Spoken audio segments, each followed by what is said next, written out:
మరో 3 రోజుల్లో Pavan Kalyan most awaited project Harihara Veeramallu release కాబోతుంది. నిన్న ఈ సినిమాకి సంబంధించి ప్రీ రిలీజ్ ఈవెంట్ జరిగింది. బాగానే జరిగింది, కానీ ఫ్యాన్స్ లో ఎక్కడో ఏదో తెలియని చిన్న వెలితి ఉంది. అదేంటంటే ఈ సినిమాకి దర్శకత్వం వహించిన క్రిష్ ప్రీ రిలీజ్ ఈవెంట్ కి రాకపోవడం. ఈ సినిమా మొదలుపెట్టింది ఆయనే అన్న విషయం అందరికీ తెలుసు.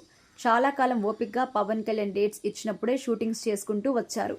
కానీ పవన్ కళ్యాణ్ మధ్యలో రాజకీయాలతో ఫుల్గా బిజీ అవడంతో డైరెక్టర్ క్రిష్ ఈ సినిమా నుండి తప్పుకొని వేరే ప్రాజెక్టుకి కమిట్మెంట్స్ ఆధారంగా షిఫ్ట్ అవ్వాల్సి వచ్చింది. తర్వాత ఆయన స్థానంలోకి జ్యోతి కృష్ణ వచ్చారు. అయితే క్రిష్ నిన్న ప్రీ రిలీజ్ ఈవెంట్లో లేని లోటు ఇప్పుడు పూడ్చే ప్రయత్నం చేశారు.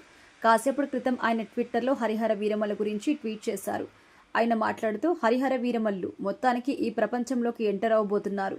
కానీ సైలెంట్గా రావడం లేదు, ఒక గొప్ప ఆశయంతో రాబోతున్నారు. మన చరిత్రకి ఉన్న బలం ఈ సినిమాలో ప్రతి ఫ్రేమ్లో కనిపిస్తోంది. మన పవన్ కళ్యాణ్ గారు ఈ సినిమాకి ఒక అద్వితీయమైన శక్తి. ఆయనలో ఉన్న ఫైర్ని ఏ కెమెరా కూడా సంపూర్ణంగా క్యాప్చర్ చేయలేదు. ఈ సినిమా కోసం ఆయన తన సర్వస్వం వెచ్చించాడు. ఆయన ఎంతో కష్టపడి ఇష్టపడి నటించాడో నాకు తెలుసు అంటూ చెప్పారు. నిర్మాత ఏం రత్నం గురించి మాట్లాడుతూ, ఇండియన్ ఫిలిం ఇండస్ట్రీ హిస్టరీలోనే ఏం రత్నం గారు ఎన్నో అద్భుతమైన సినిమాలు తీశారు. ఒక సినిమా ఎంత గ్రాండ్గా తీయాలో ఆయన ముందే తన కళ్ళతో ఊహించేసుకుంటారు. ఎంత ఖర్చైనా వెనకాడరు. ఇలాంటి గొప్ప నిర్మాతలు చాలా అరుదుగా ఉంటారు అని చెప్పారు. ఇంకా ఆయన ఏం మాట్లాడారో కూడా ట్వీట్లో చూసేయొచ్చు. ఇంత పెద్ద ట్వీట్లో ఆయన ఎక్కడ కూడా డైరెక్టర్ జ్యోతి కృష్ణ గురించి ఒక్క మాట కూడా మాట్లాడలేదు.